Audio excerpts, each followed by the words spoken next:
El crimen casi perfecto, de Roberto Arlt.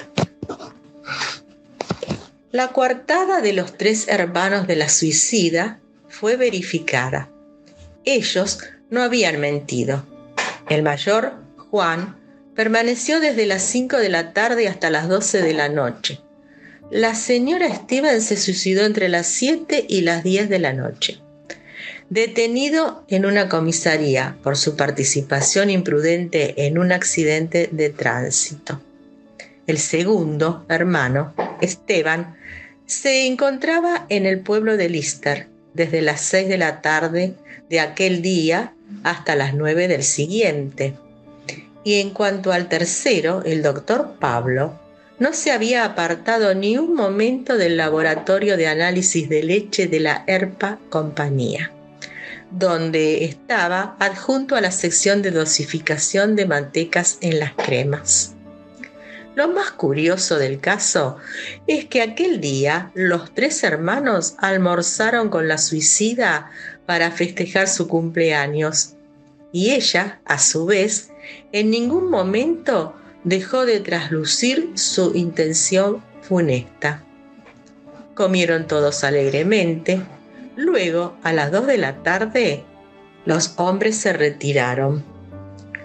Sus declaraciones coincidían en un todo con los de la antigua doméstica que servía hacía muchos años a la señora Stevens.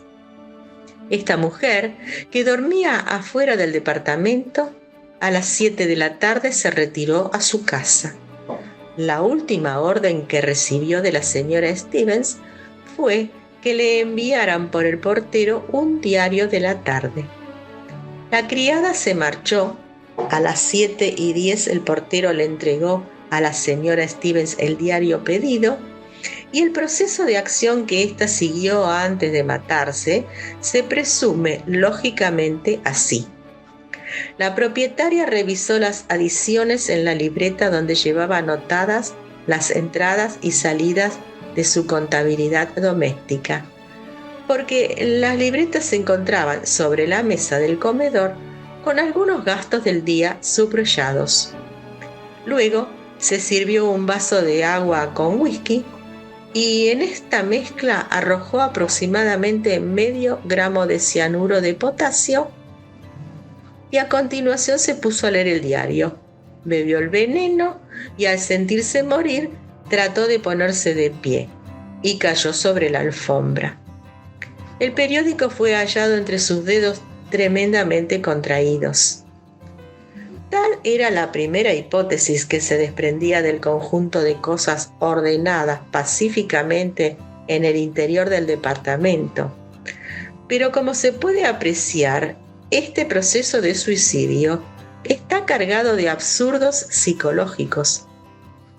Ninguno de los funcionarios que intervinimos en la investigación podíamos aceptar concretamente que la señora Stevens se hubiera suicidado. Sin embargo, únicamente la Stevens podía haber echado el cianuro en el vaso. El whisky no contenía veneno. El agua se agregó al whisky, también era pura. Podía presumirse que el veneno había sido depositado en el fondo o de las paredes de la copa, pero el vaso utilizado por los suicidas había sido retirado de un anaquel donde se hallaban una docena de vasos del mismo estilo, de manera que el presunto asesino no podía saber si la Stevens iba a utilizar este o aquel. La oficina policial de química nos informó que ninguno de los vasos contenía veneno adherido a sus paredes. El asunto no era fácil. Las primeras pruebas mecánicas como las llamaba yo, nos inclinaban a aceptar que la viuda se había quitado la vida por su propia mano. Pero la evidencia de que ella estaba distraída leyendo un periódico cuando la sorprendió la muerte transformaba en disparatada la prueba mecánica del suicidio.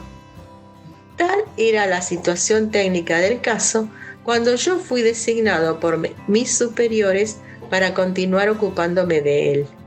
En cuanto a los informes de nuestro gabinete de análisis, no cabían dudas, Únicamente en el vaso donde la señora Stevens había bebido se encontraba veneno. El agua y el whisky de las botellas eran completamente inofensivos.